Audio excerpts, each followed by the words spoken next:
3.4 में हम लोग को रैखिक समीकरण को विलोपन विधि से हल करना है। इससे पहले हमने देखा था प्रतिस्थापन विधि। इस चैप्टर में हम लोग को विलोपन विधि के बारे में पढ़ना और इसके बाद जो है वह आपको वर्ज गुणन विधि के बारे में पढ़ना है। देखिए, विलोपन विधि में सबसे पहले क्या ध्यान दिया जाता है कि x या y, ये क्वेश्चन नंबर 1 में x प्लस वाई बराबर 5 है और 2x माइनस 3y बराबर 4 है। ये आपका पहला समीकरण है और ये दूसरा समीकरण है। तो विलोपन विधि में आपको ये ध्यान रखना है कि x या y किसी एक के गुणांक को आपको बराबर करना है। जैसे पहला समीकरण में x का गुणांक 1 है, y का भी गुणांक 1 है। x का गुणांक दूसरे समीकरण में 2 है और y का कितना है -3। इस दोनों के में से किसी एक के गुणांक को बराबर कर दो, चाहे तो x का कीजिए चाहे तो y का कीजिए। हाँ, एक चीज ध्यान रखेंगे कि गुणांक जो है प्लस में हो या माइनस में हो उससे हमें बहस नहीं है, सांख्यिकी रूप से वो बराबर होना चाहिए, चिन्ह उसका जो कुछ भी हो।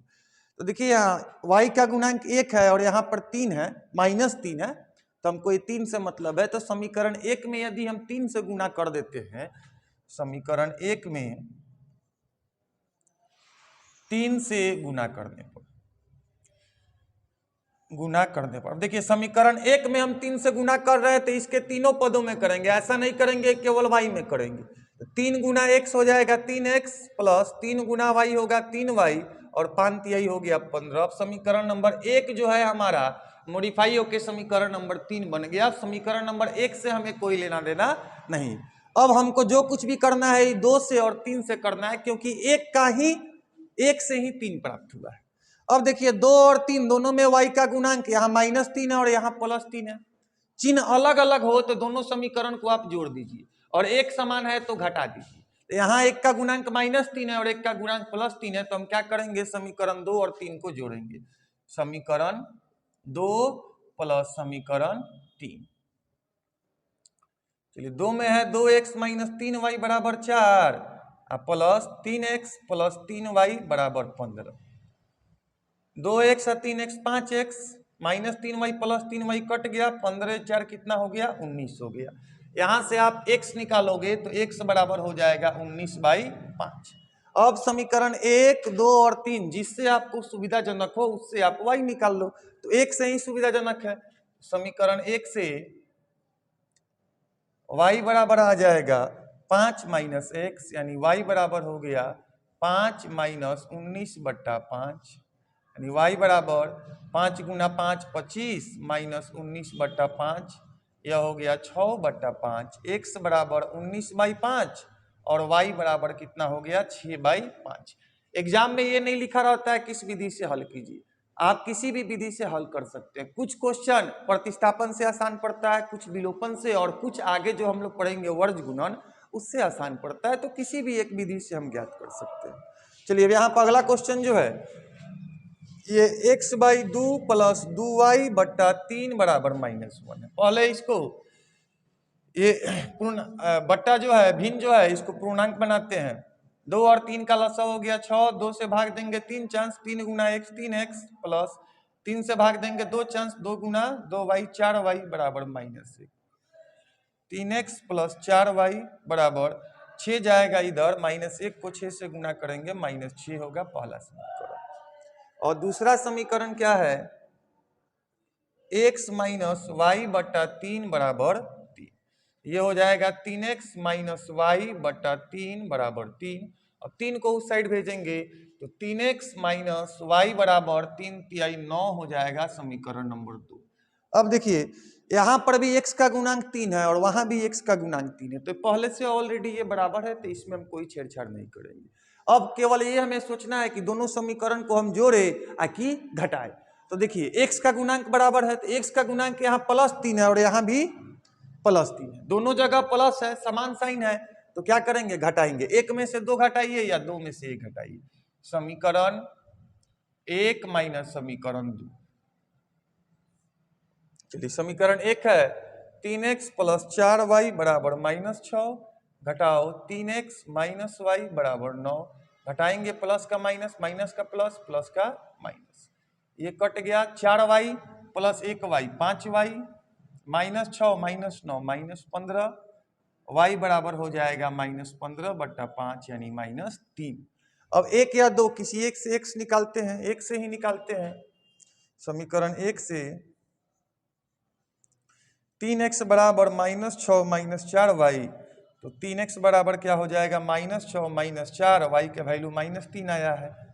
3x बराबर हो जाएगा -6 + 12, और 3x बराबर हो गया 12 में से 6 हो गया 6, यानी x बराबर हो गया 6/3। 6 में 3 से भाग लगेगा 2, अर्थात इस सवाल में x का वैल्यू हमारा 2 आया और y का वैल्यू कितना आया -3 आया। अब आपके बुक में दो और क्वेश्चन दिया है 1 नंबर में, उन दोनों क्वेश्चन को आप खुद से बनाइए। अगर उसमें भी कोई समस्या होता है तो कमेंट बॉक्स में आकर आप कमेंट कीजिए, मैं उस सवाल को फिर से समझा दूंगा। किसी अंश में एक जोड़ दे तथा हर में एक घटा दे तो भिन्न एक में बदल जाता है। और दूसरी परिस्थिति है कि हर में एक जोड़ दे तो यह 1/2 हो जाती है। भिन्न के दो हिस्से होते हैं, एक अंश होता है, एक हर होता है। एक को आप x मान लो और दूसरे को आप y मान लो। फिर क्वेश्चन जैसे कह रहा है वैसे हम लोग काम करते हैं। तो माना कि किसी भिन्न का अंश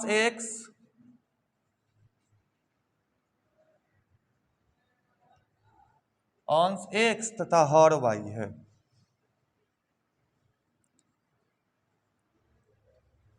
भिन्न का अंश को हमने क्या मान लिया, x मान लिया, और हर को क्या मान लिया, y मान लिया। तो ये हमारा भिन्न क्या हो जाएगा,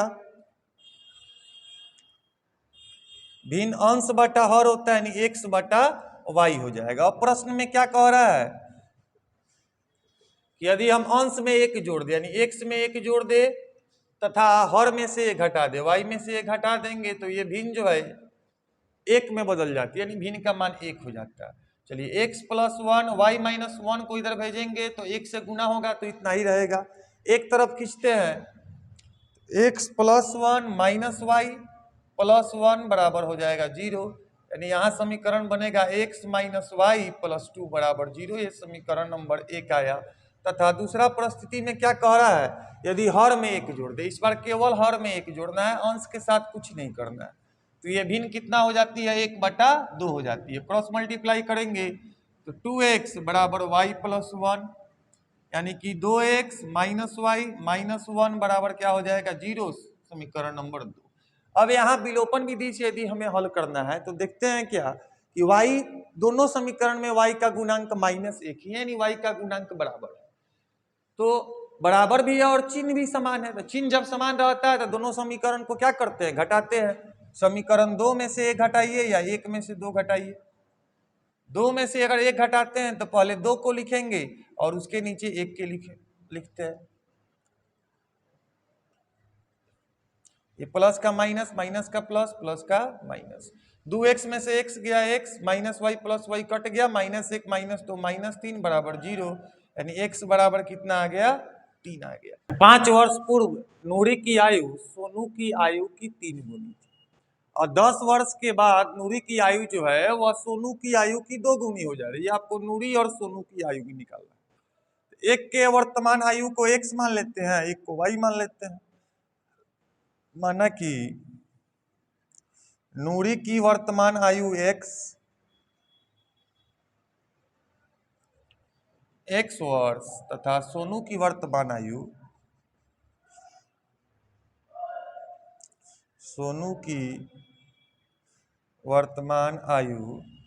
y वर्ष। अब क्वेश्चन में क्या कह रहा है कि 5 वर्ष पूर्व, तो 5 साल पहले दोनों का आयु निकालते हैं। 5 वर्ष पूर्व दोनों की आयु निकालते हैं।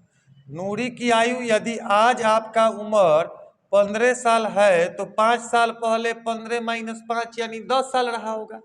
उसी प्रकार से नूरी की आज उम्र है x वर्ष, तो 5 साल पहले x - 5 वर्ष रहा होगा। और सोनू का आज यदि वर्तमान उम्र है y वर्ष, तो 5 साल पहले कितना रहा होगा, y - 5 वर्ष रहा होगा। और प्रश्न में क्या कह रहा है कि 5 वर्ष पूर्व नूरी की आयु सोनू की आयु की 3 गुनी थी, यानी x - 5 जो है वह y - 5 के 3 गुना है। तो x - 5 बराबर हो जाएगा 3 गुना y, 3y, और 3 गुना -5 -15, सबको दाहिने तरफ बाएं तरफ लाएंगे तो हमारा समीकरण आएगा x - 3y और +15 - 5 +10 होता है बराबर 0, समीकरण नंबर 1। तथा फिर कह रहा है 10 वर्ष पश्चात, पश्चात मतलब बाद होता है, तो 10 वर्ष के बाद अगर आज आपका उम्र 15 साल है तो 10 वर्ष के बाद 10 साल जुट जाएगा, 25 साल हो जाइएगा। उसी प्रकार से नूरी का अगर आज का उम्र है x वर्ष तो 10 साल के बाद उसका उम्र हो जाएगा x + 10 वर्ष।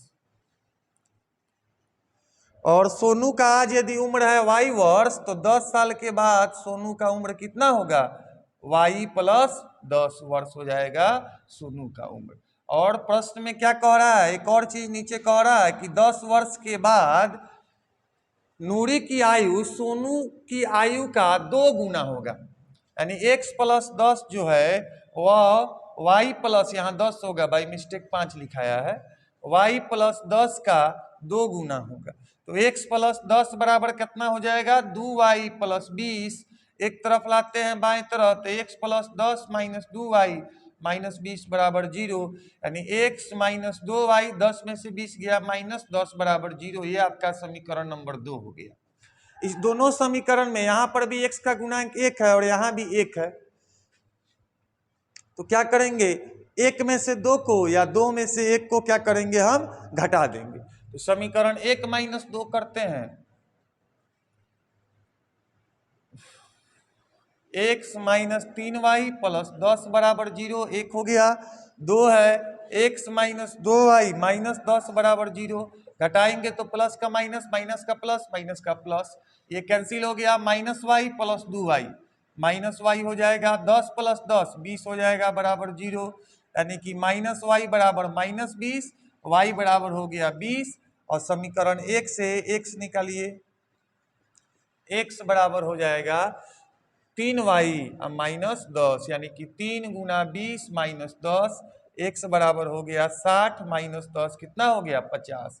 x है नूरी की आयु, तो नूरी की आयु हो गया 50 वर्ष और सोनू की आयु हो गया,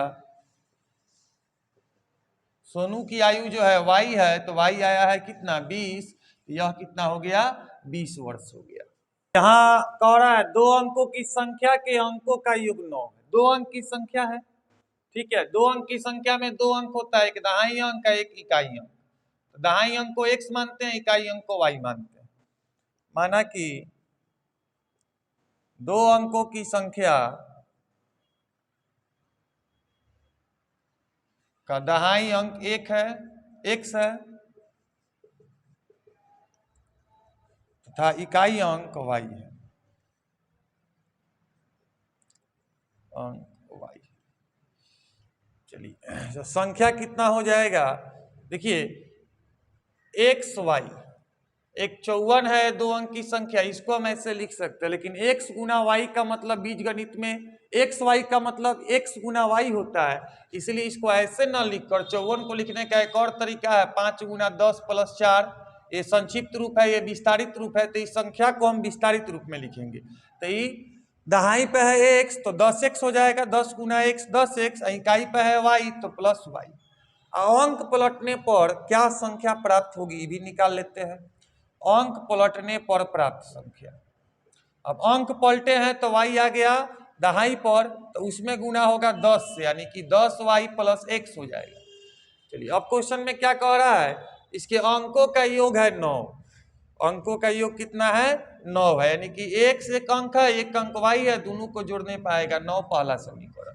दूसरा कह रहा है इस संख्या का 9 गुना, संख्या हमारा 10x + y है, इसका 9 गुना अंक पलटने से बनी संख्या का, इसका 9 गुना पलटने पर बनी संख्या का 2 गुना है, यानी 2 गुना 10y + x है, यहां से आ जाएगा 90x + 9y बराबर 20y + 2x, एक तरफ लाएंगे तो 90x + 9y - 20y - 2x बराबर 0, 90x में से 2x गया 88x, 9y में से 20y गया -11y बराबर 0, 11 कॉमन लेते हैं तो यहाँ 8x - y बराबर 0 होगा, और 11 को उधर भेजिएगा तो 8x माइनस वाई बराबर 0 समीकरण नंबर 2। देखिए यहाँ y का गुणांक +1 है, यहाँ -1 है, दोनों 2 को जोड़ते हैं समीकरण 1 प्लस समीकरण 2 करते हैं। समीकरण 1 क्या है, x प्लस वाई बराबर 9, 2 है 8x माइनस वाई बराबर 0। जोड़ेंगे तो 8x plus x 9x plus Y minus Y cancel, 9 plus 0 9, x बराबर 9/9 कितना हो गया 1, और y निकालते हैं समीकरण 1 से, y बराबर हो जाएगा x प्लस वाई 9 है तो y बराबर 9 माइनस एक्स, यानी कि y बराबर 9 माइनस 1, y बराबर कितना हो गया 8। संख्या आपका हो जाएगा कितना 10x प्लस वाई है, यानी 10 गुना 1 प्लस 8, 10 प्लस 8 कितना हो गया संख्या 18।